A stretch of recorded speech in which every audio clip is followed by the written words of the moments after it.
Welcome to the Zach on Leadership Podcast. I'm your host, Zach Hughes. Today's episode is entitled, Help Others Achieve Their Goals. I am here to help. I like being helpful. It makes me feel useful.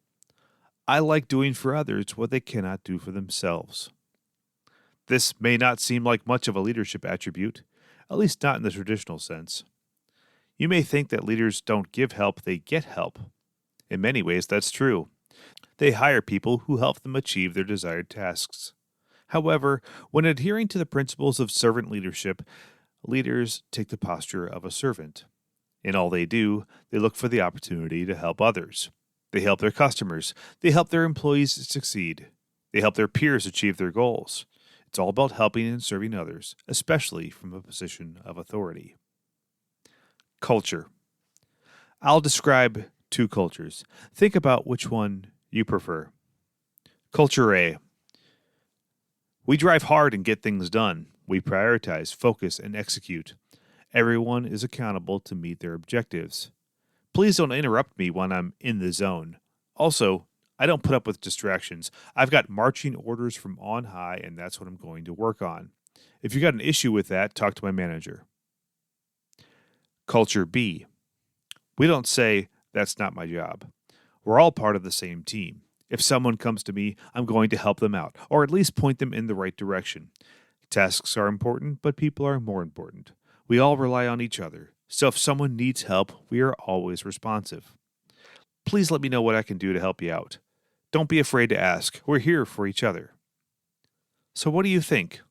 Culture A or Culture B? Is one right and one wrong? To be honest, while recording this, I'm a bit conflicted myself. I'm a hard driver with strong accountability, but I also work hard to be highly relational and helpful. Culture A sounds like it really knows how to get things done.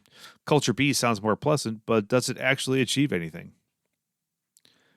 Dwight D. Eisenhower is known for this famous quote, "Plans are worthless, but planning is everything." I think Culture A can function just fine with well-defined work, but honestly, how much of that do we have nowadays? Our organizations are increasingly complex. The world is chaotic, ever-changing, and dynamic. Eisenhower thought so in the 1950s, and it's only gotten worse. Paying it forward. As a leader, I know I'm only as good as the people around me. That's true for the people on my team and also my peers in other departments. I can only harness that power effectively through strong relational skills. So I go out of my way to help people. Not just because I hope they return the favor, but because others have already helped me out so much in my career that I'm just not going to let the chain end with me. Performance management.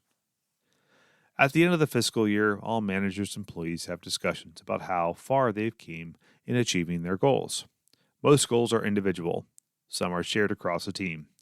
I've never seen a goal on a performance review form that says, help others achieve their goals. But I'm starting to wonder if we should. I wonder what kind of culture we'd create if we did. So, what do you think? Am I onto something or am I crazy? Please let me know. I'd love to hear from you. That's all for this week's episode from the Zach on Leadership Podcast. Thanks for listening.